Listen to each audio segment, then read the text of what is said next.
Hey, folks, today's episode brought to you by one of my favorite sponsors, Sunset Lake Sebade.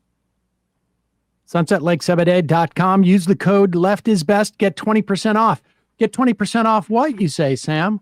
Well, only the best of Sebade products. They've got tinctures. They've got tinctures to help you sleep. They've got tinctures with melatonin in 2 different flavors in multiple concentrations.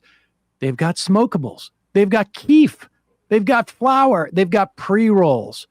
They've got fudge and coffee. They've got salve and lotions.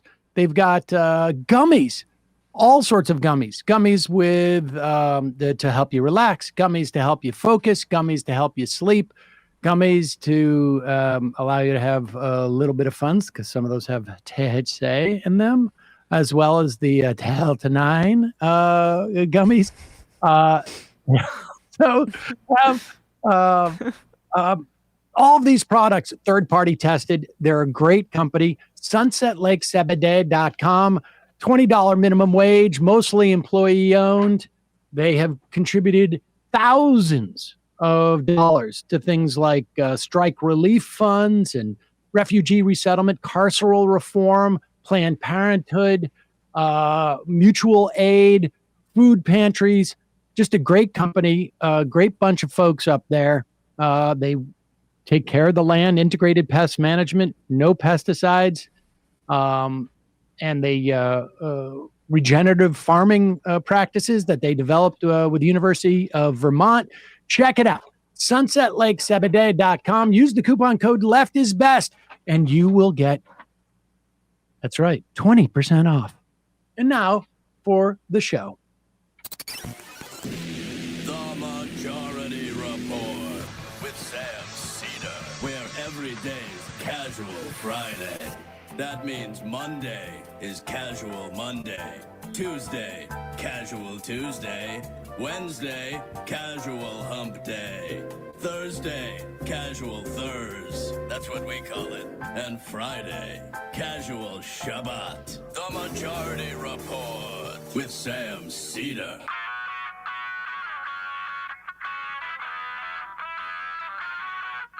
It is Friday, June 7th, 2024. My name is Sam Seder. This is the 5-time award-winning Majority Report.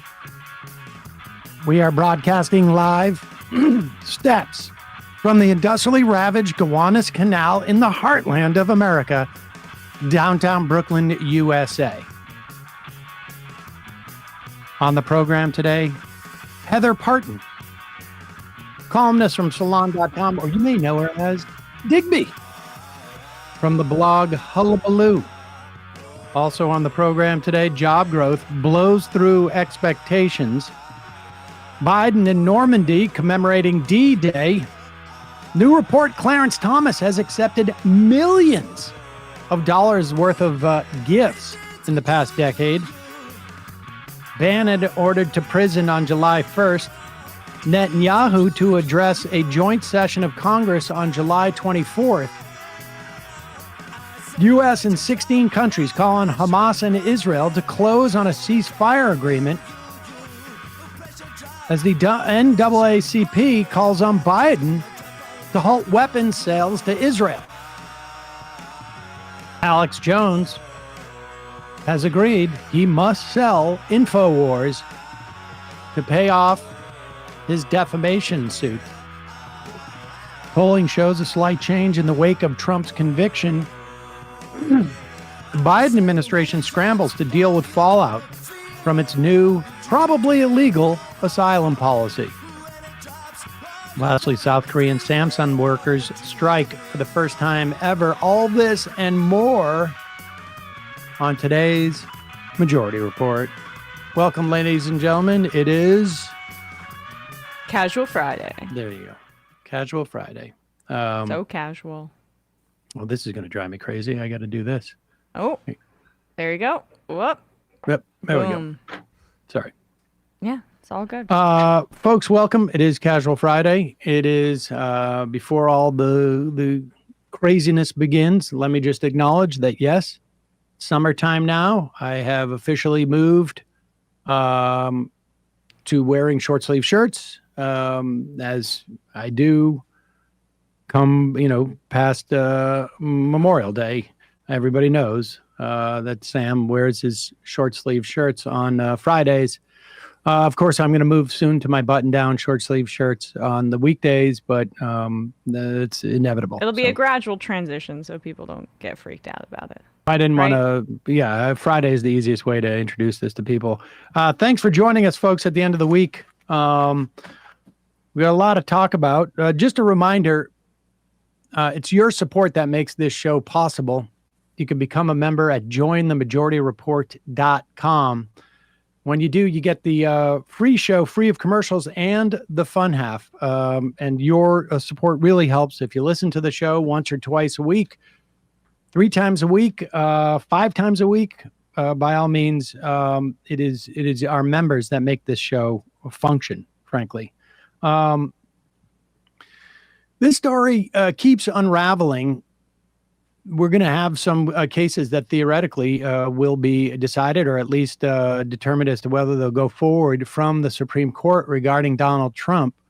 And aside from the general corruptness of someone like Clarence Thomas, maybe we'll talk a little bit about that later. Clarence Thomas, we've seen this reporting from ProPublica. We know the story of how this developed. Clarence Thomas has received millions of dollars, dwarfing any other number of gifts, because now he's had to go back and basically check off which gifts he's gotten, et cetera, because he was caught not recording these things. Millions of gifts from Harlan Crow, a billionaire who was recruited by Leonard Leo, who was the former head of the Federalist Society, the guy who's basically in charge of taking care of the judges. When Clarence Thomas 20 years ago threatened to quit the court because he didn't have enough money to function, Leonard Leo introduced him to what became his new best friend, Harlan Crow, a billionaire, who then proceeded to pay for things like his mom's house, his kids' private school education, and take him on private jet vacations multiple times a year for years. And Clarence Thomas decided, you know what, my life as a justice is not so bad. I think I'll stay on the court. It's almost like getting your payoff. It's really having your cake and eating it too. And so while Clarence Thomas clearly, and I don't know if he changed any of his votes, he just found a benefactor who appreciated his work and paid him to stay on the court, essentially. Sam Alito refuses to recuse himself from any case involving Trump and January 6th, despite the fact that his wife now clearly was flying flags in support of, and according to him, his wife. Alito had nothing to do with it, of course, except for the problem is that now it seems the story he told Congress in sending a letter and explaining the incident was, at the very least, according to a person involved in this story, a serious mistake, if not an outright lie. This is Sam Alito's neighbor on CNN the other day. This is Emily Baden, Sam Alito's neighbor, and Baden, excuse me. And very close to Biden. Yeah, apparently, yes. Here she is explaining that Sam Alito either made a big mistake when he said the wrong things to Congress or he lied. And so, okay, so now let me get to the upside down American flag, because, and to go through this in a bit of detail, because I think here is where your point about what he is alleging happened here does not comport with the timeline. So the flag is flying. Justice Alito says his wife flew it because she was, quote, greatly distressed by her disputes with you. And in a letter just explaining his motivation to put up the flag, he says, and I quote him again, Emily, a house on the street displayed a sign attacking her personally. I guess that's the "you are complicit" or that you were just talking about, but that you say was not directed at her. And a man who was living in the house at the time trailed her all the way down the street and berated her in my presence using foul language, including what I regard as the vilest epithet that can be addressed to a woman, which is the C word. Liberal. Now, Let me just break this down. Yeah, Emily. no, I You was going to say, is it liberal or is it like you have you have your own job? Yes. Or No fault divorce supporter. you had the right to vote.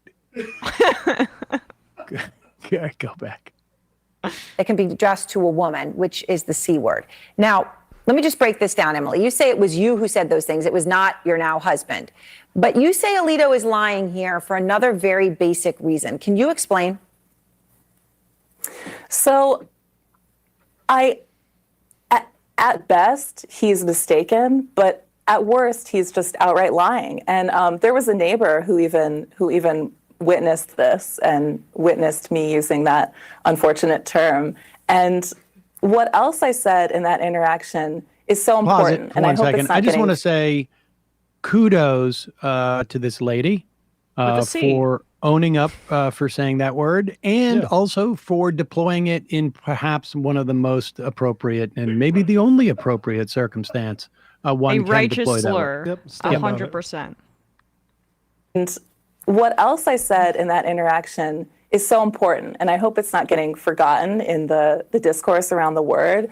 In that interaction, she approached us, started screaming at us, used all of our full names, which to me felt like a threat because you're a stranger. We don't know you. You don't know us. How do you know our full names? And I started yelling, "How dare you?" Because they both were there at the same time. So I said, "How dare you? You're on the highest court in the land. You represent the Supreme Court of the United States. You're behaving this way. You're yelling at a neighbor. You're harassing us. How dare you? Shame on you."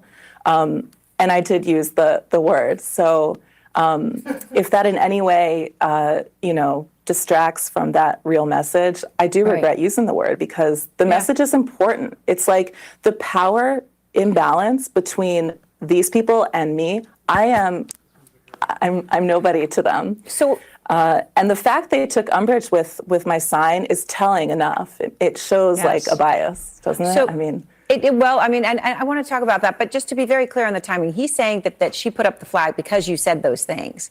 But when we look at, there was actually, you called 911 on that day. There's actually a police report about that incident. And that shows that the timing just doesn't work, right? The flag was up before. The flag picture that the New York Times had was weeks before that incident actually happened, where you called her that word. So what he's saying here, you're saying at best mistaken, but it certainly is it's categorically by the dates not true, right? She didn't put the flag up for that reason.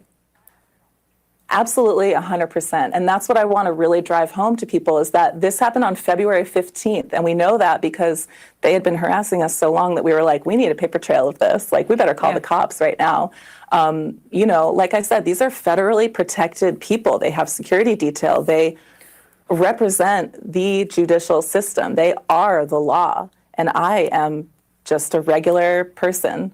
And so it's, we called the cops that day. It was February 15th. And I think the photo of the flag was on January 17th. Yes. So the timing doesn't add up. Yeah. What a we haven't seen such a righteous neighbor since Rand Paul's neighbor. Yeah, exactly. But I mean, here's the thing. There's no argument as to whether Alito lied about this. There's no argument. There's a paper trail. He's lying to Congress. I mean, what's it going to take for John Roberts to stand up and say, okay, this seems to it's going a little far here. And, the guy should recuse himself. He's lied to Congress. We know that he was the source of a leak during the ACA decision back in 2012. There's every reason to believe that he was the leak of the Dobbs decision came from him. And the guy is a category. He was lied to Congress.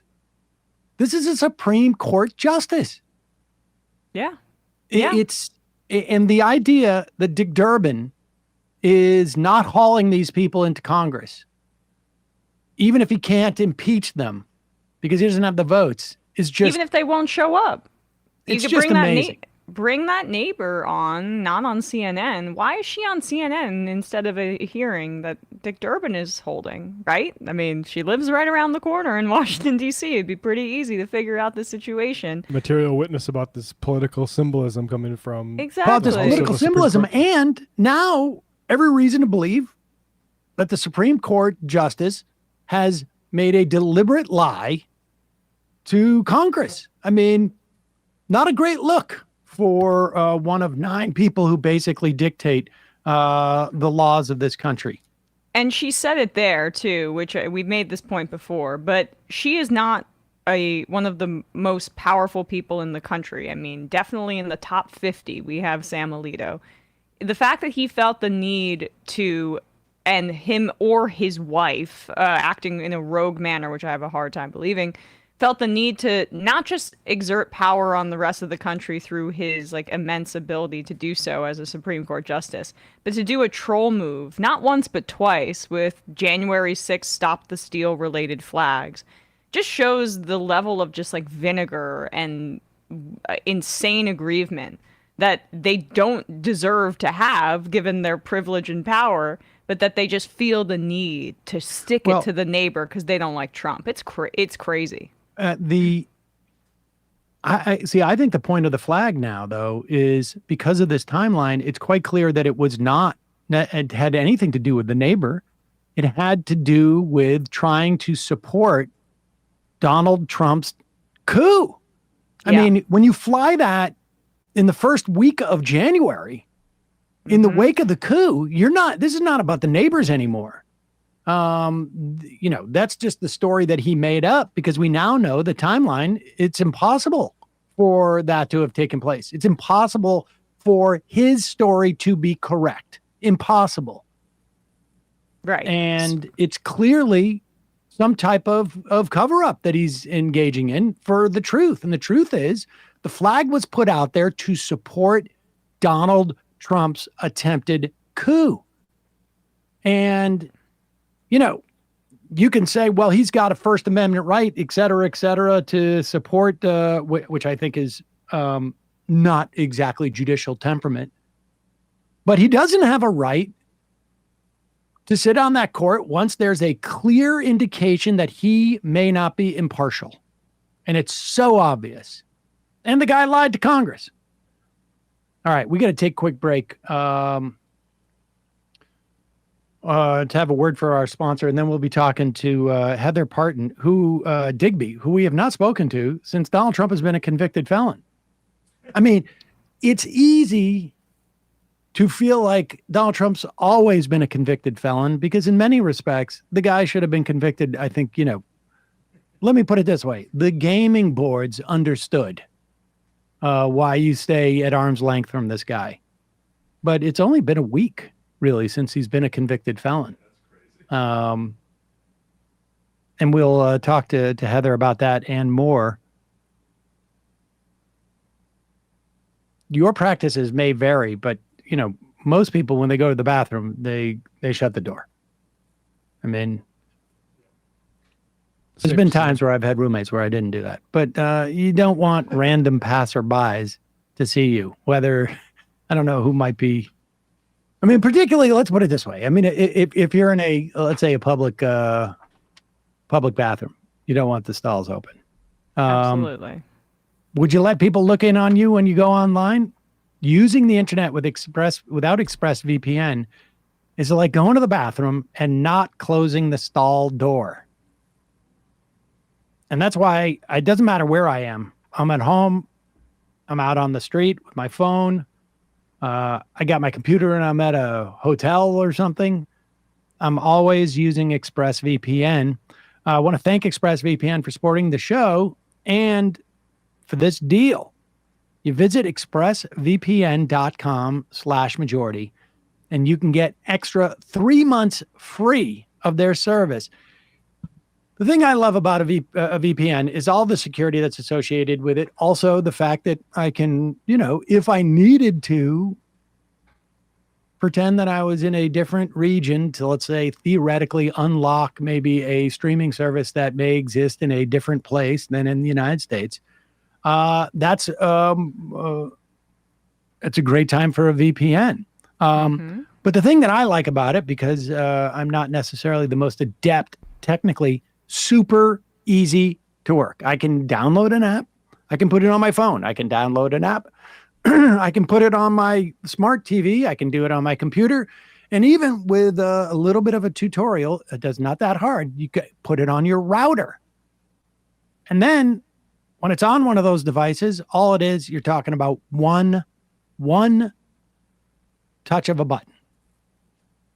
ExpressVPN creates a secure encrypted tunnel between your device and the internet, so your online activity cannot be seen by anyone. It is as easy as closing the bathroom door. Like I say, fire up the app, you click one button. ExpressVPN is rated #1 by The Verge and TechRadar, works on phones, laptops, and like I say, even routers. So everybody who shares your Wi-Fi can be protected. Secure your online activity by visiting expressvpn.com/majority today. That's expressvpn.com/majority. You can get an extra 3 months free.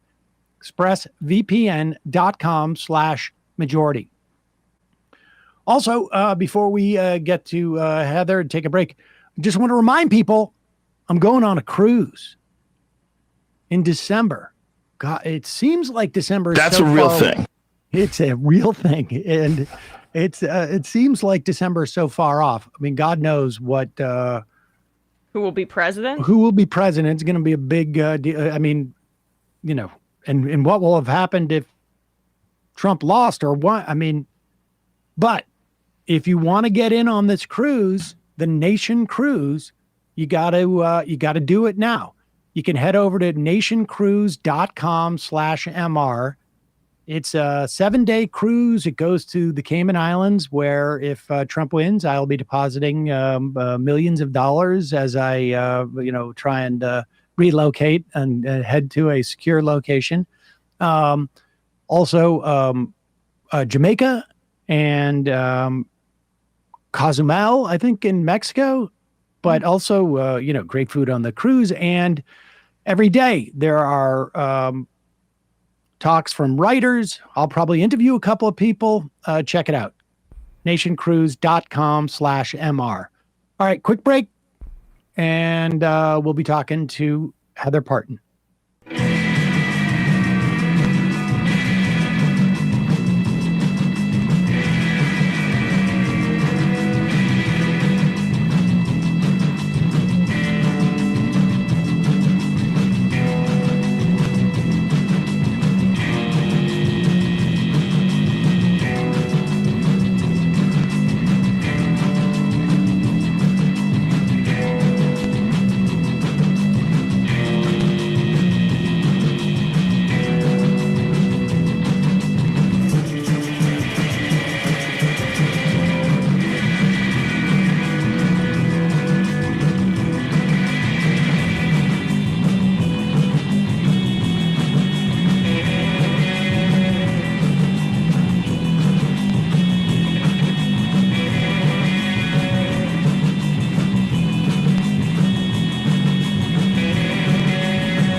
We had a little bit of technical difficulties. They have been resolved, ladies and gentlemen. It is always a pleasure to welcome back to the program possibly a longest running guest that we've ever had. I don't know. There's a lot of competition because I'm now getting very, very long in the tooth. But ladies and gentlemen, Heather Parton or Digby. Hi, Heather. How are you? Hi, Sam. I'm fine. How are you guys? Hanging Doing in well. there. What is long in the tooth like? What does that originate from? I just had Your that teeth thought. your teeth actually grow when you get older. And that's why you see Really? old. Yeah, you'll see really old women or men. Sometimes some of these guys at the D-Day thing yesterday. Your teeth actually. I know. I looked it up once because I was Do wondering they actually grow, or is it that your gums recede? I think they actually grow. No, I think it's your It's just gums. it exposes more of the tooth. Could be. I think the gums recede. Well, your and- nose and your case- ears grow, right? When you get older. I knew that was the case. So maybe that's maybe that's the I don't know, but something happens there with your teeth all that they right. look really long and witchy, right? I mean, think about the traditional look of a witch. It was that kind of long snaggle tooth thing. Yeah. So yeah, I'm looking right. forward to it. Yeah, I There think was it's some like anti-Semitism, I think, mixed in with the way witches that were could actually, portrayed. for Yeah. sure. No Bit of a doubt about mix. that.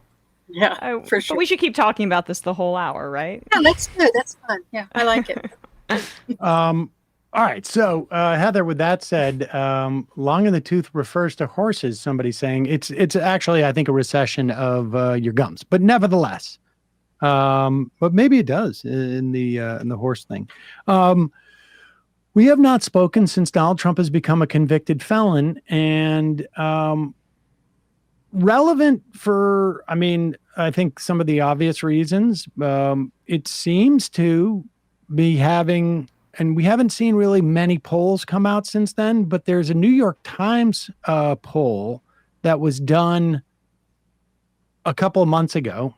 Maybe it was a month ago, where it showed Donald Trump with a lead. Now, there was criticism of that poll, if I remember correctly, because it assumed that turnout in 2024 is actually going to be greater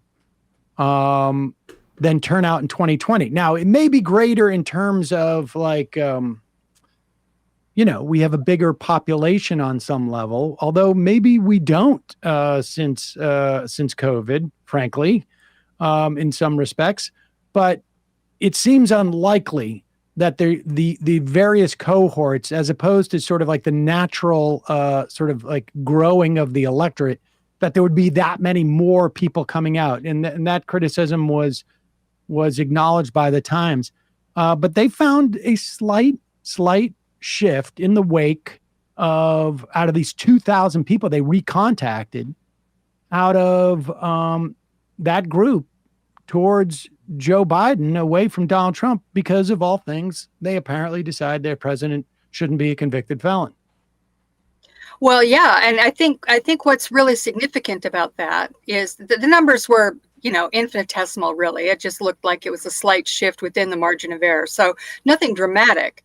But what was dramatic about it was where the shift took place.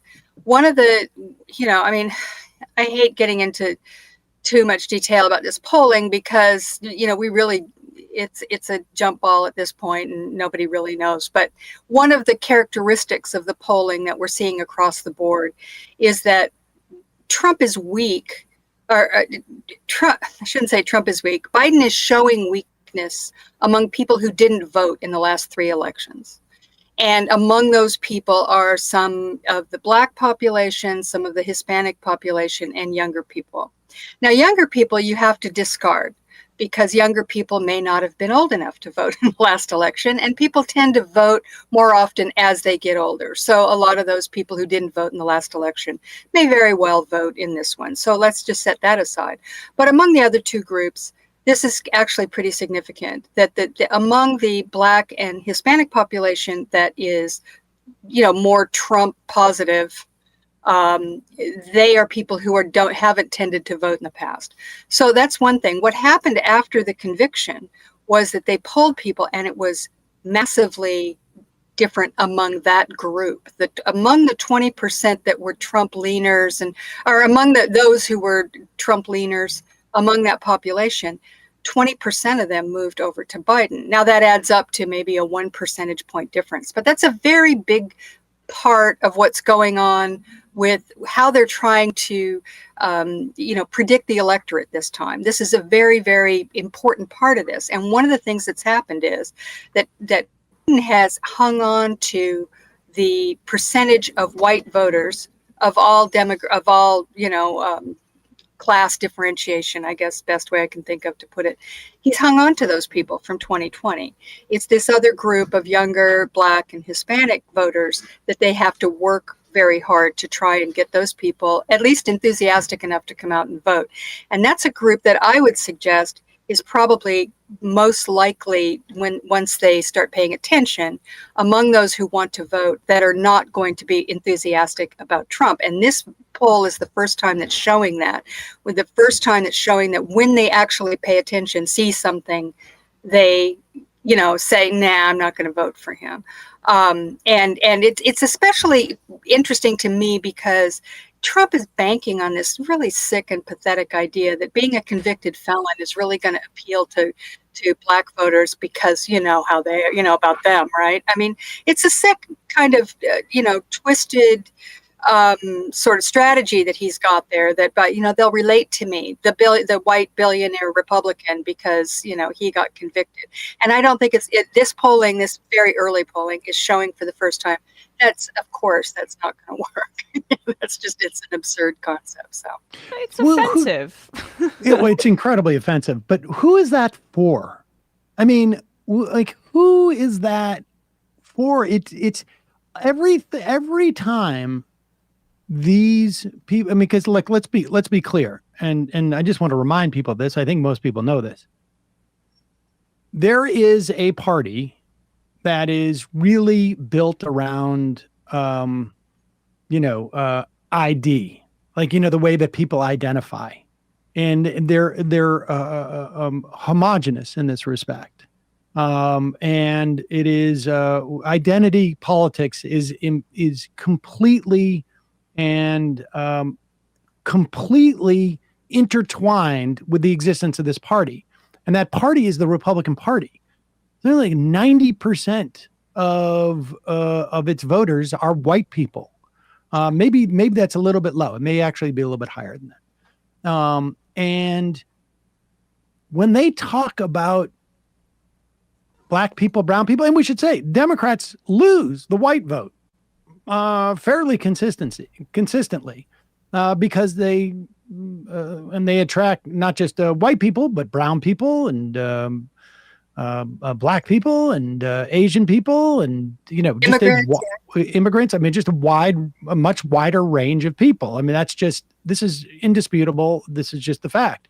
When the Republican Party talks about they're appealing to Black people, it's usually in a way that is just to appeal to white people who want to think that they're not putting off Black people in some way. I mean, Isn't that always the strategy? Yes. And well, you could see it you guys are there in New York. So, you saw this with the, that rally that he held in the Bronx, right? I mean, this was absurd and it was actually laughable, and New Yorkers who were not, Trumpers were laughing at the whole concept. But, the fact is that in the Bronx, there's, quite a few people who voted for Trump. I mean, it's a big, big population there. So, of course, you can bring in a few thousand people to a rally. You could do it in my neighborhood, even though it was like 92% for Biden. Right. So, there's 8% of people you could probably get. But the idea, what he did there by sort of pretending like the crowd was diverse and that there were all these Black people from the Bronx. He brought in a couple of rappers, two of whom had, were under indictment for some kind of crimes. That's part of it. He wanted to say, hey, look, you're like me. Well, look at me. So the criminals love me. They all love me. The criminals love me. But, the whole idea was there to show to suburban white people that are kind of queasy about all this racism thing, that, oh, don't worry, the black people love him too, so you don't have to be concerned with That is, I think, exactly what it is. It's like, they're going to say that we're racist, but if we were racist, would we have rappers on the stage? I don't think so. It's like one of those messages. And I mean, it's interesting about the rallies. I don't want to get sidetracked by this, but it is very difficult to assess a candidate's popularity based upon, a single day or in terms of like turnout, right? I mean, I remember being in Manchester in '08 for the primaries and convinced like, oh my God, Ron Paul is going to, I don't know if he's going to win this New Hampshire primary in the Republican primary, but I was like, I'd be surprised if he doesn't come in second or third, because everywhere you went, there were Ron Paul signed holders. And, occasionally you see one for Mitt Romney and one like around here and there. And it turned out that the difference is that everybody who voted for Ron Paul also held a sign. And so I saw a lot of people, but they did not represent. They didn't represent 10 voters or 100 voters or 1,000 voters. Each person represented exactly one voter. And all of those people who held the sign voted for him, but no more. And, I think he came in 6 or 7. I don't remember what it was, but it taught me a very valuable lesson about, sort of trying to assess because that measures the depth of support, but not necessarily the breadth of support.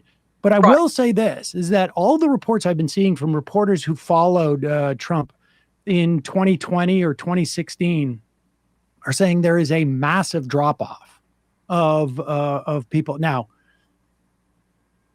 I don't know what that means, really, at the end of the day. I just don't know what you can tell about that. But, Trump relied on some very, very intense voters. And if they're not intense about him, they may go and pull the lever against Joe Biden, but it's a different electorate this time around.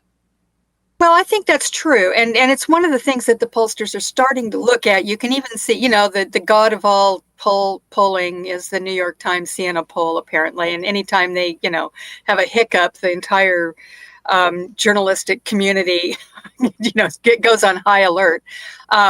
But even there, which has been pretty kind of, predicting a, pretty grim prediction for Joe Biden up to now, is starting to make that shift. And it's not because of any bias. It's because they're starting to look at likely voters. That's what happens as you get closer to the election. And likely voters, that's a very, that's more art than science. But it's a little mystifying how they come up with it in these days of weird polling techniques, because they have to do a lot more modeling than actually talking to people, because people don't answer their phone and blah, blah, blah. We know all about that. But what they're starting to look at is what the likely voter model is going to be. And so you're seeing that in some of the coverage and what some of these pollsters are talking about. And it's very interesting to me because, again, like I said, it's more art than science. And from my observation, what I see about this election is that a lot of people are seeing it. First of all, they don't want to hear about it. They don't want to talk about it. They don't want to think about it because it's depressing. Just, both sides are just, nothing new here, nothing inspiring, nothing. Even on the Republican side, there's a lot of that. I mean, of course, there's the hardcore MAGAs, but I mean, just among, normie Republicans who don't necessarily live their lives around politics. But they're seeing this as a rerun. It's a rerun of the last election. It's not very interesting. It's kind of dull and kind of depressing. So how that affects turnout, it seems to me, is going to be very much a part of the likely voter model that they're trying to put together.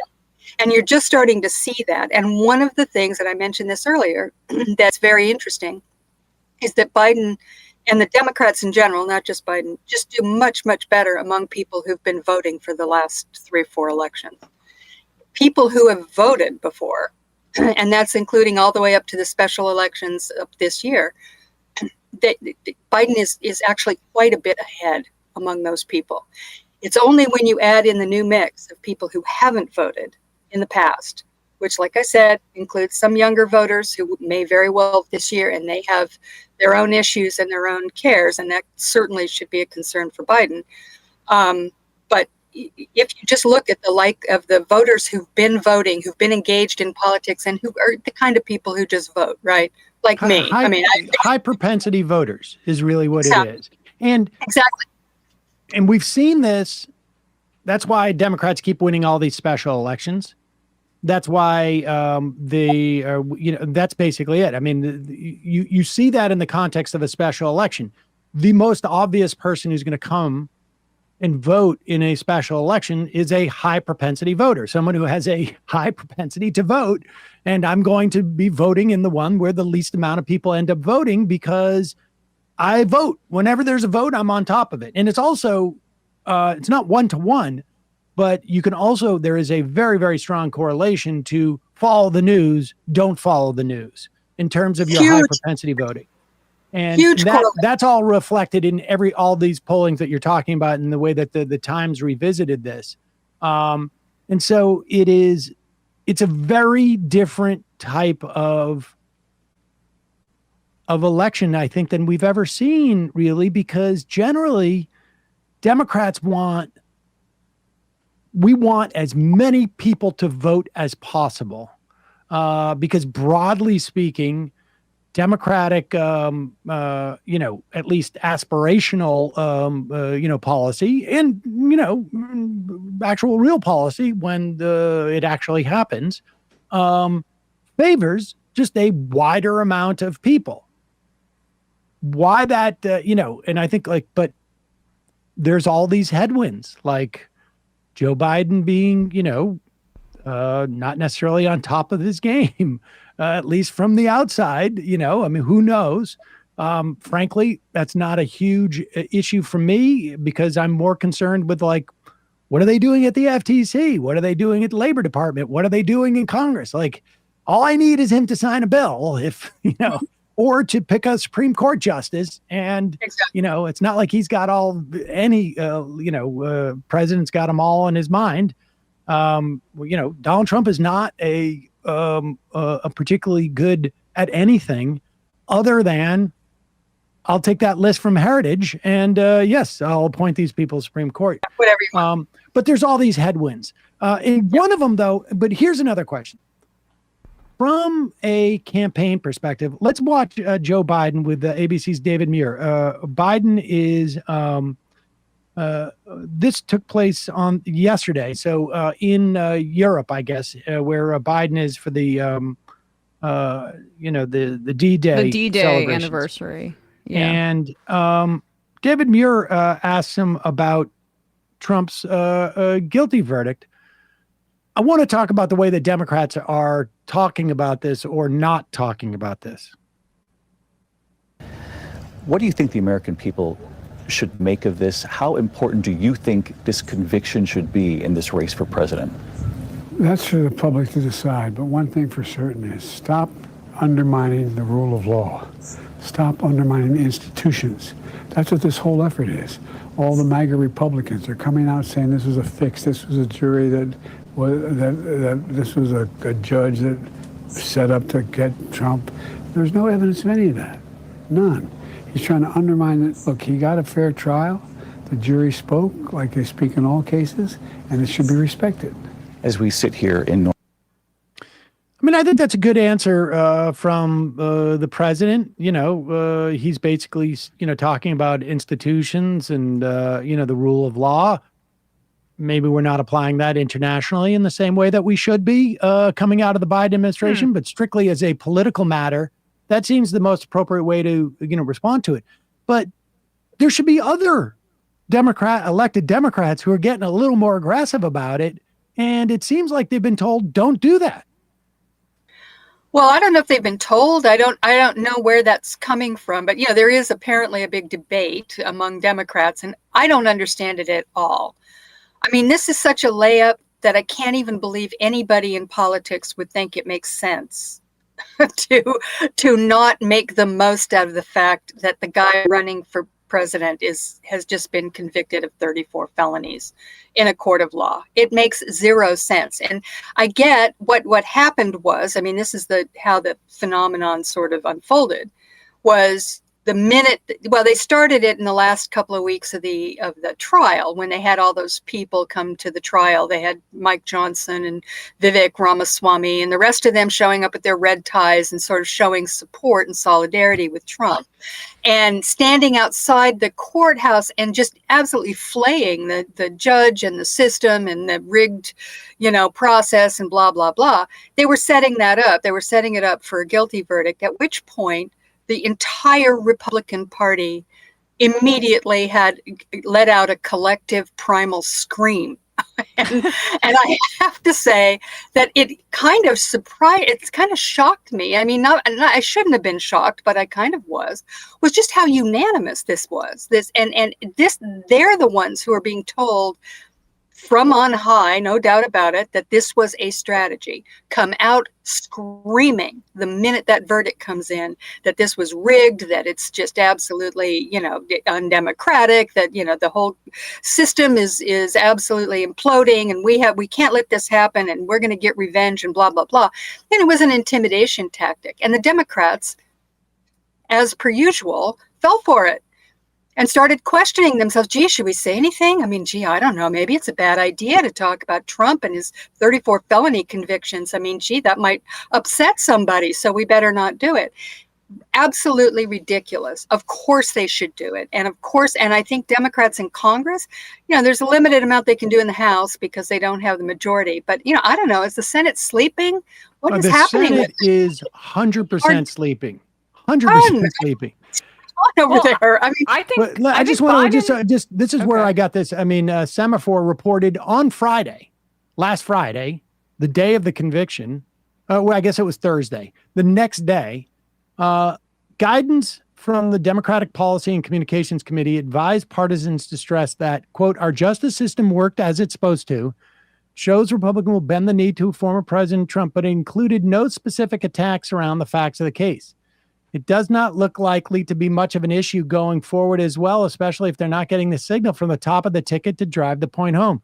I don't think Minority Leader Hakeem Jeffries or leadership will use leadership capital to talk about Trump, one senior Democratic aide said. What? And now maybe they've changed course from this, but I've seen no evidence of it. The reason why you talk about this is because that's how you get the press to talk about it. Of course. And it's just like, this is so remedial. It's unbelievable. I'm stunned by it too, Sam. I honestly could not believe, as I watched it unfold. I didn't read that Semaphore article, so I didn't get that this was actually a talking point or some kind of instruction coming from the Democratic Party. It's absolutely idiotic. I get it. It's unpleasant. This is not a fun fight at all to have, because you see people like, and I feel it too. I see Marco Rubio and, people who otherwise we might not have thought of as, in the Tommy Tuberville school of politics, just kind of ignorant and MAGA and ridiculous, but they're all like that now. So you just have to accept that and recognize that it's going to be mano a mano, hand-to-hand combat over through the next few months until the election. And that means, you can't just sit back and go, well, we don't really want to talk about that. We don't really think that's important. They're talking about it, for God's sakes. And people are listening to what they're saying. And if the Democrats aren't actually, countering with anything, it just, this is why leaves a vacuum. But Totally. we've talked about this with Democrats all the time. But in this case, I didn't read that Semaphore article either, Sam, but that quote about how they need direction from the top of the ticket seems exactly right, because we covered Biden's speech a week ago today, where he came out after the Trump guilty verdict to talk about the Israeli ceasefire proposal that Israel's not agreeing to, and tried to look in control and presidential. And he had this pre-planned moment clearly when he's walking out, and the reporter asks him about it, and he turns around and makes a memeable face for all the kids on the internet. And it just was like, why did you choose to, one, hold this press conference now? Because the ceasefire hasn't gone through. So it was like a deliberate way to be presidential in the wake of this conviction and look presidential, but two, then not address it at all. It seems like that's really, we're back 30 years ago to a mode of politics where it's about Biden thinks the value of looking presidential is way more valuable than doing politics. And that is just not the political reality that we live in anymore. No, and it's also, look, all of this is about attention, right? I mean, you just mentioned it earlier, Sam, that when they did this polling on which people, the presidential race in light of where you get your news, right? Yes. And this was people who are paying attention. I mean, Biden has those people hands down. People who read newspapers, watch cable TV, watch things like this show, people who are politically engaged and who actually keep up. No doubt about it. I mean, Biden wins those people. But the people, there are a whole lot of people who are not paying any attention. But somehow or another, they have an opinion. And they're getting an opinion because this kind of stuff just seeps in. It seeps into the culture. I mean, you guys know this. It's osmosis. 100%. It's osmosis. It happens in conversations around the water cooler. It happens when you're at dinner with your relatives. Somebody says something. It happens in just overhearing conversations. And it happens on social media in places where you least expect it. Somebody's on Facebook looking up their college roommate or something, and something comes up and you see it. And you don't necessarily consciously pay attention, but there it is. And so they're getting their opinions from somewhere. And the only way that you can penetrate that, and it's a vast number of people. That's what's shocking to me is how few people, people really dropped out of the news cycle. People are really tuned out. I mean, yes. They are really tuned out. I can see it in, sort of our numbers in terms of the passerbys on YouTube and whatnot. But, here's a fact that people don't know, I would bet. I think it's going to surprise everyone. You can go look this up. The number of people who heard about Donald Trump's grab them by the P word versus the number of people who heard about Hillary Clinton's emails. Yeah. There was actually less people who heard about the grab them by the P word. And that is because no, I'm talking specifically during the campaign, though. I mean, the emails. I mean, because there was literally polling about this. This is not conjecture on my part. And the polling on this, and I think why that's the case, I suspect, is because Democrats step back and they're like, we don't have to do anything with this because this is so disgusting. And so, no one's going to elect this guy president. But they don't realize that this stuff doesn't travel on its own, that we are in a very different, I don't know if we were ever in a different age than we are now, but we're in a different age where media, there's so much to compete for attention. The media constantly needs something new because that's what's going to get your most clicks. If it doesn't happen in the first 24 hours and there's nothing more to that story, and if Chuck Schumer doesn't come out on Monday and then, Kamala Harris doesn't come out on Tuesday, there's nothing new on that story, then they just move on to the next thing. And that's why it seems like a year ago that he was a convicted felon and he's not going out there and doing it. And what they do also is they will lard up the news cycle with other things. So Donald Trump is out on the campaign trail and he's now moved the story past his conviction into the question of revenge.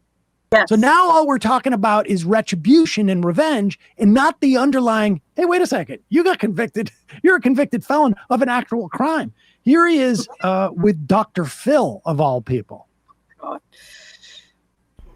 The word revenge is a very strong word, but maybe we have revenge through success. But that's what I'd like to see. I want to see the country survive because this country is not going to survive like this. And really, the expression, I think it's the greatest theme ever in politics, maybe, because it's the biggest movement. We want to make America great again, and that's what we have to do. And I think you'll be very proud of the job we did. The Pope has a book out that he's written, and he says, we are all brothers and sisters, and there must be no resentment among us. For any war to truly end, forgiveness is necessary. Otherwise, what will follow is not justice, but revenge. And that's true even in the cultural wars that we're fighting here. I think you have so much to do, you don't have time to get even. You only have time to get right. Well, revenge does take time, I will say that. It does. And sometimes revenge can be justified, Phil. I have to be honest. You know, sometimes it can. But is the country better or worse for them going after you? I think the country is really worse for what they've done. And I think you see that when you look at the poll numbers, when you see that almost $400 million has poured in since this horrible decision was made. That was a few. Okay, aside from like his lying about his fundraising numbers, he's also including all the money that he embezzled out of Truth Social into his legal fund. That's also part of the money. But here's my point is like what the strategy is from Trump's perspective. The topic is now about revenge and whether he's going to be good enough or not good enough to seek revenge. There's like, what's the revenge here? Like, how do you, like, I'm going to force them to also, lie on their business forms. Here, then Dr. Phil shows up on CNN saying, like, this is really about whether Donald Trump is a good man enough and can get by this. Watch this clip. Is his inclination, because just today, he said, for example, that he would indict the January 6th committee members, presumptively the members of Congress who were on that committee investigating what happened on January 6th. Are you more or less convinced after sitting down with him that he actually would follow through on those kinds of pledges? Well, I actually don't think he will. I think this is a situation that it's a process. This is something that I think he's had in his mind, that there's only one way to go, and that's to get even. And I think I've really made some headway with him that is not the way to go. I think it's a process. I think he'll turn this over and over in his mind, and totally. I don't think he will do that. And to the extent that I have any opportunity to lean into this with him, I am going to relentlessly try and get him to not do that and to get others to not do that. Look, we need to stop this. This is a time where America needs to come together, not be playing. Okay. I mean, well, this is, I'm convinced, sure. But I mean, aside from the sort of like shocking sort of narcissism that Dr. Phil has, that's not surprising. But the amazing thing that's happening in the absence of something for like an Abby Phillips, let's say, to push back on, like, because there's a vacuum of people saying he got convicted of a crime that was, did Alvin Bragg bring these charges because the prosecutor is a political position and they want to bring charges that, make them seem like they're doing their job? More than likely, that's why every prosecutor prosecutes. They may, but they also don't bring cases they think they're going to lose. And this was a case where a jury found him guilty. Right. And this whole talk of like, will he or won't he seek revenge? Well, wait, how is this in any way equal? He's going to make up charges and try and imprison people because they sat on a congressional committee? That should be the question. And the Democrats are not forcing that question. And the media is certainly not going to do it because they're more interested in Dr. Phil. If he thinks, can you change him through therapy? I mean, it's crazy. TV therapy. Well, I have a couple of points on this. The first is that, the revenge thing. I mean, this has been true. Trump has been, a vengeance is mine kind of guy ever since the 1980s. It's all documented. I've written about it probably a dozen times since Trump came down that escalator, because it's a very fascinating part of his personality, right? I mean, it is there, and he's always been that. But there's more to it than that. And wanting like a Roy Cohn figure for his attorney general. That's who he is. He's like a mob boss. You gotta show him who's boss here, and then they'll only respect you if you hurt them. That's always been his credo, and it's in his books. And he's given speeches. He gave a speech to Liberty University back in 2012, where he said, two bits of advice, kids. I mean, Liberty University, the religious right, Jerry Falwell University, right? He said, two things, kids. First, always get a prenup. second, always get payback. And this is all the Christian kids are going, yay, we love Jesus. I mean, it was ridiculous. But so this has always been part of him, and nothing surprising in it. And, the idea that he's suddenly become so overwhelmed with anger over what's happened to him that he simply has no choice. It's ridiculous. He's always been this way. The second thing is, though, there's a strategy here, and this strategy is being pushed by the Republican Party. And that is, some of it has to do with Trump's court case that's before the Supreme Court right now. It's the immunity case. Remember, Judge Alito, in his questioning on that, brought this up.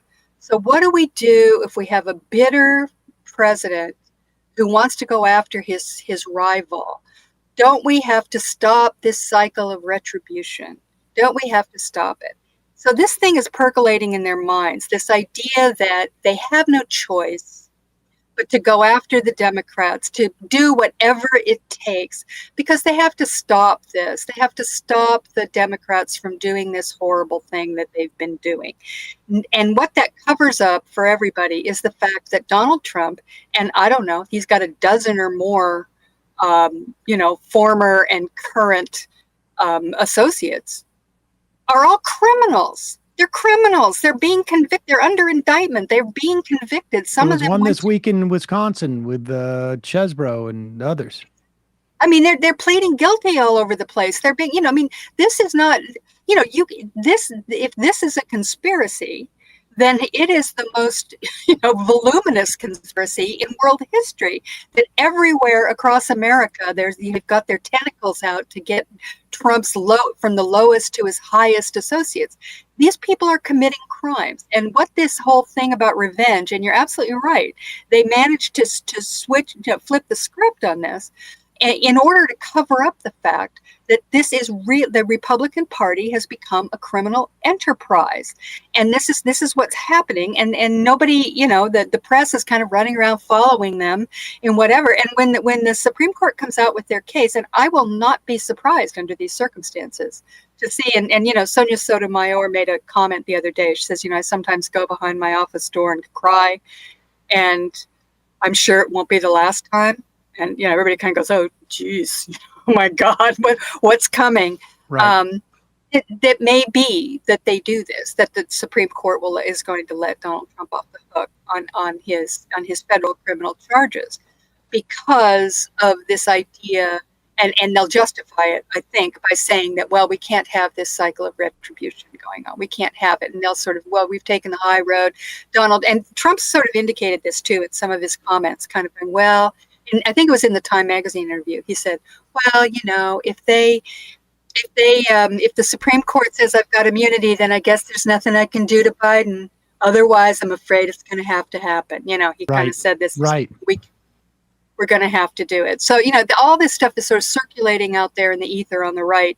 And the consequences are going to be severe if they actually do this, because it's a total assault on the rule of law, and with the Republicans basically being a criminal enterprise, immunity being conferred, et cetera, the Democrats obviously don't have what it takes to actually use that to their advantage. It's just, they have what it takes to use it. It's just all they need is a mouth. It's just that it's just they're bad at politics sometimes. I don't know what else to say. They've always been bad at this stuff, Sam. You and I have been talking about this for 20 years. I know. About this inability to kind of, to kind of define their opposition properly in terms of what's actually happening, and then use the system that exists in order to fight it. For whatever reason, they continue to kind of cling to it's as Emma said, they're clinging to some old version of politics that doesn't exist anymore. But I also think there's something else that's going on, because you look at these.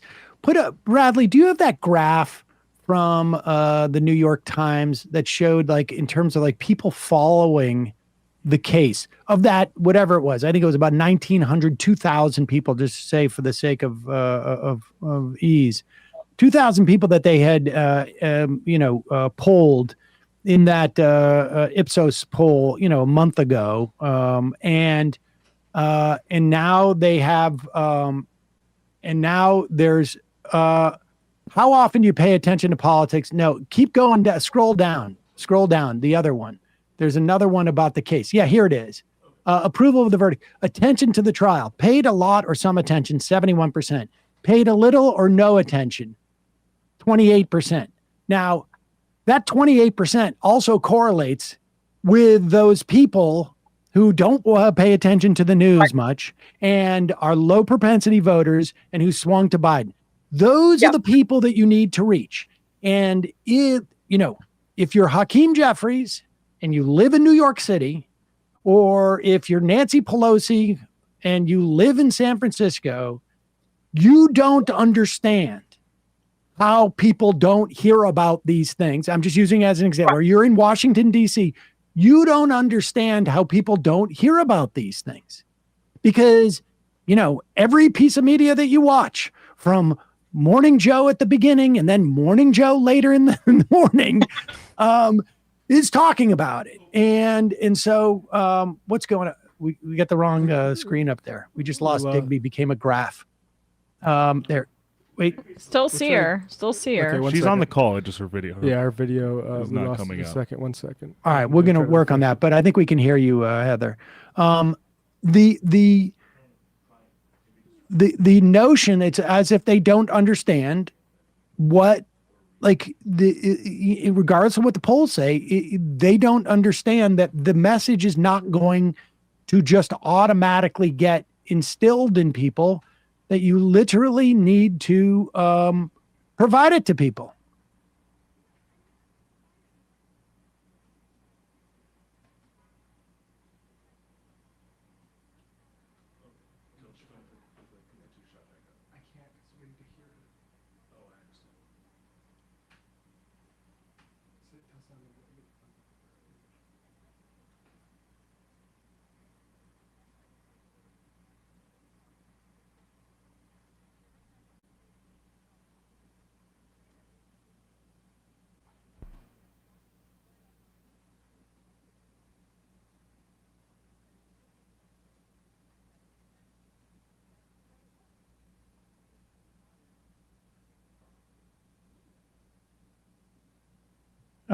We can't hear Heather.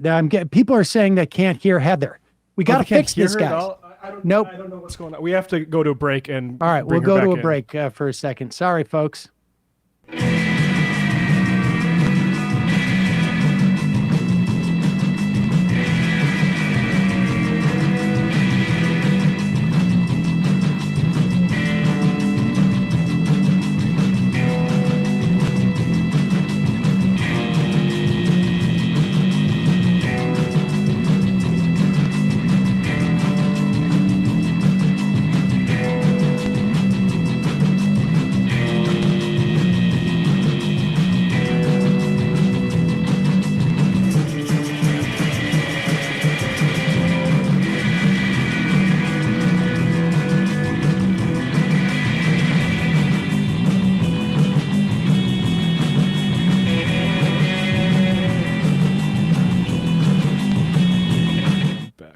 All right, we're back. Sorry, folks. We had a little technical difficulty. Heather is back.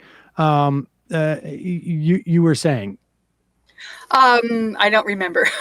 Well, the idea is the Democrats have a problem with doing this, and they need to. Repetition. Yeah, it's repetition, and it's also you need to feed the media beast. And if you decide you're not going to talk, somebody else is going to feed it. Nature abhors a vacuum, and the media abhors a vacuum even more.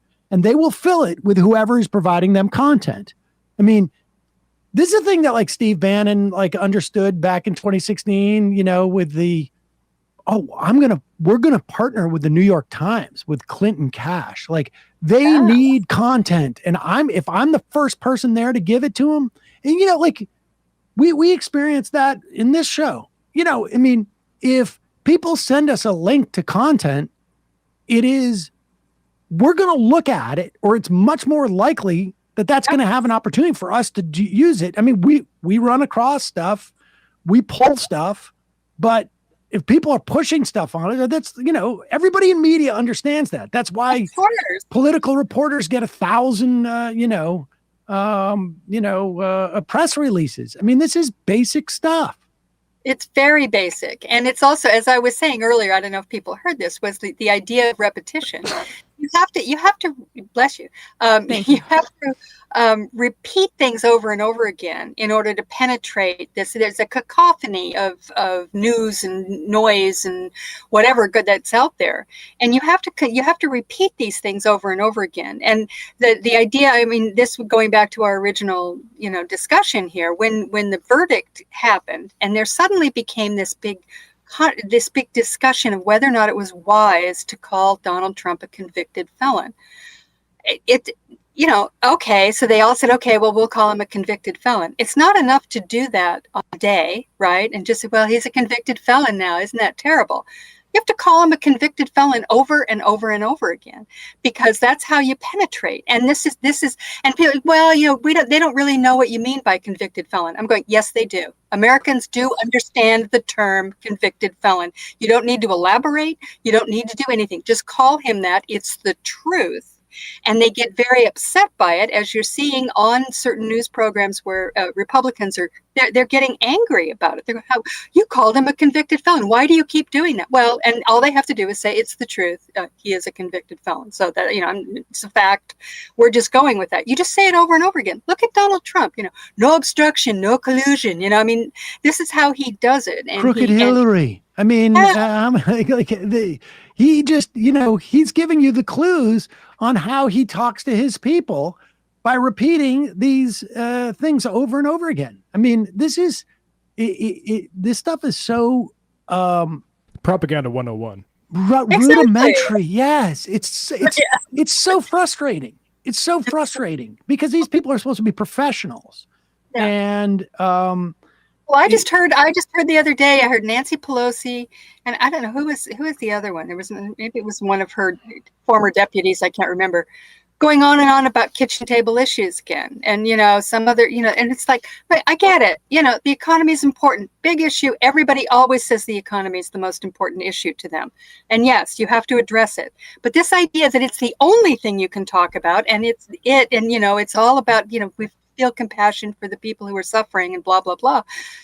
This is like, how many elections are we going to, this is all you ever say. In other words, this is it. This is the only thing you ever have to say. There's no adjusting for current circumstances in their minds. It's that it's written in stone. Maybe it's the ossified sort of thinking of people. I think so. Although even the young ones are saying the same stuff. So, what can you do? Heather wanted to talk a little bit more about a couple of things, but we covered some good ground. We'll have more opportunity to talk in the coming months. One thing that it's sort of fascinating to me is that in August, we're going to see the Democratic National Convention. The Republican one is in July. We're going to have a debate in 20 days. The first debate is in 20 days between Biden and Trump. It's important too. This debate is going to be really decisive. Very important. I think this is where Biden is hoping to sort of like reintroduce Donald Trump to the country. Although, it's a great time to introduce him the day he gets convicted of a felony. Right. That's the time. But I should also say, oh, go ahead, Sam. The interesting thing is that sometime between this first debate and the Democratic National Convention, Joe Biden will be nominated the presidential nominee for the Democratic Party. It will not happen at the Democratic National Convention. We don't know the date yet. It's going to be virtual. It seems the strategy that the Biden sort of campaign has is let's be invisible on some level. Like, let's just make this all about Donald Trump, which makes the stuff about not having at least surrogates and other people come out and say convicted felon that much more ridiculous. Exactly. And they've got a lot of them who could do it. I mean, you get Gavin Newsom and Gretchen Whitmer and J.D. Pritzker and, Josh Shapiro. I mean, these are all big name, they're second second tier. We're going to hear a lot more about them in the next couple of years. Kamala Harris, the rest, and there's a lot of people who can be out there making this case and doing it effectively. And I keep waiting, I've been sitting here going, well, come on, they're gonna, really launch here any minute. It's getting late, guys. Gotta get late. going now. Getting late, and I'm getting a little bit, anxious here. I'm having some bad dreams at this point. I'll be honest. I don't think I'm going to have more than 2.5 hours of contiguous sleep for months. So until November, and then maybe, I don't know. I may never sleep again. I don't know, but yeah, I'm getting anxious. I'm getting a little anxious. Well, Heather, we will check in and see how your sleep is going and over the next month. Always a pleasure. And of course, we will put links to your work at Salon and at the Uber blog, Hullabaloo. Okay. Thanks for having me. You guys have a great weekend. You too, Heather. Bye-bye. All right, folks, we're going to take a quick break. We're supposed to have other guests on for the second half of the show today. There's a lot of very strange stuff going on with this guy from the Birds Aren't Real. We had him on a couple of years ago. That's a real thing. Yep, we had him on a couple of years ago. Then it seemed like he passed away. It seemed recently. like he passed away? Well, that's the thing. I mean, that's what it seems like he's passed away. But maybe he'll be back next week. There's a strange thing going on with these Birds Aren't Real guys, and we'll talk about it next week. But just want you to know that's we're on top of that, and we'll get to them soon. Have we rescheduled them yet, Bradley? Yeah, they're good for next week, though. Next week? Yeah. Okay. Oh gosh, will they be embalmed or? I don't know. We'll see. Folks, again, your support makes this show possible. You can become a member at jointhemajorityreport.com. And don't forget Just Coffee.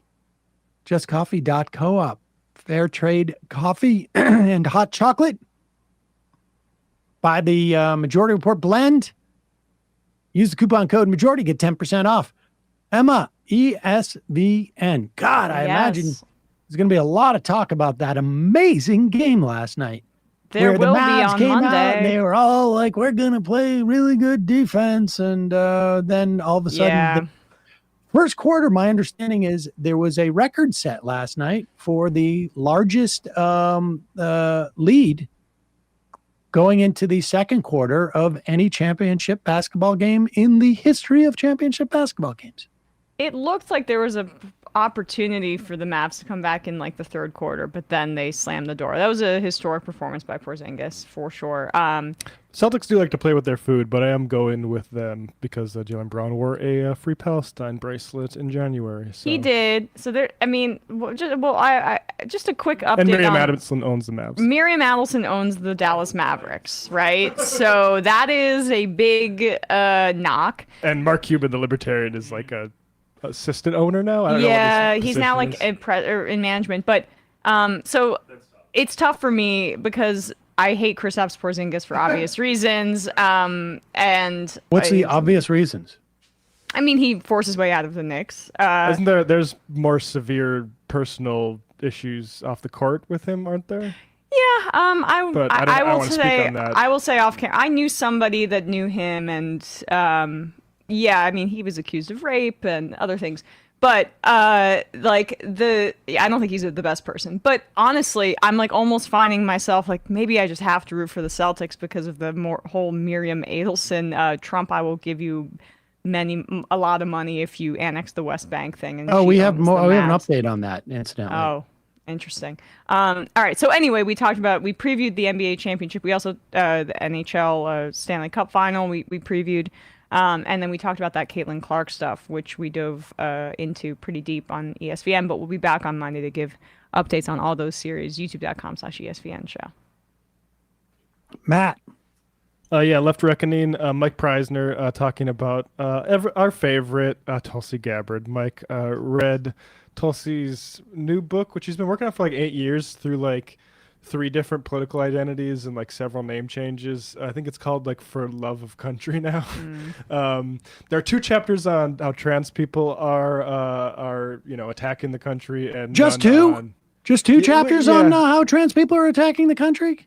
I think there might be some sprinkles in some other chapters too, but yeah, she did devote 2 chapters of a book that I wanted to read, but it wasn't on my file sharing. I don't know. I think it's like 200 pages. I need to look that up though. 200 pages, and there's 2 chapters in the safety and the future of America. 2 chapters on trans people. It is something else. I mean, it's back to her roots. Like she comes from a very homophobic background. It's sort of what I said to Mike is like it's kind of like how Kendrick Lamar had been sitting on how much he hated Drake for so long because of sort of reasons to go along, and now he's able to fully admit how much he hates it, and that's how Tulsi Gabbard I think feels about gay people. But yeah, For Love of Country is I'm trying to look at how much pages it is here. It's a full. I guess that detail is not important enough for Google Books. But yeah, we get into that with Mike Preisner, patreon.com/Left Reckoning.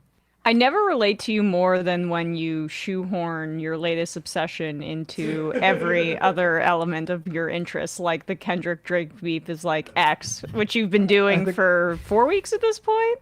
I do that with Real Housewives, with sports. I've probably been doing that since like March when Like That came out, and we had Fantano on my politics podcast. No, it's just comforting to know that we share a personality disorder. So. Yeah, exactly. All right, we're going to take a quick break, head into the fun half. See you there. 3 months from now, 6 months from now, 9 months from now. And I don't think it's going to be the same as it looks like in 6 months from now. And I don't know if it's necessarily going to be better 6 months from now than it is 3 months from now. But I think around 18 months out, we're going to look back and go like, wow. What? What is that going on? It's nuts. Wait a second. Hold on for a second. The Majority Report. Emma, welcome to the program. Hey. Matt. Fun. What is up, everyone? Fun. Nomi Key. You did it. Fun. Let's go, Brandon. Let's go, Brandon. Fun. Bradley, you want to say hello? Sorry to disappoint everyone. I'm just a random guy. It's all the boys today. Fundamentally false. No, I'm sorry. Women's Stop talking for a second. Now let me finish. Where is this coming from, dude? But dude, you want to smoke this 7A? Yes. Hi, me? Is this? Yes. Is this me? Is it me? It is you. Is this me? Hello, is this me? I think it is you. Who is you? No sound. Every single freaking day. What's on your mind? Sports. We can discuss free markets and we can discuss capitalism. I'm gonna go throw up. Libertarians. They're so stupid though. Common sense says, of course. gobbledygook. We fucking nailed him! So what's 79 plus 21? Challenge Matt. I'm positively quivering. I believe 96, I want to say. 857-210-3501. 1 half. 3 8s. 9/11, for instance. $3,400, $1,900. 6, 5, 4, $3 trillion sold. It's a zero-sum game. Actually, you're making me think less of it. But let me say this. Poop. You call it satire. Sam goes, it's satire. On top of it all, Yeah. my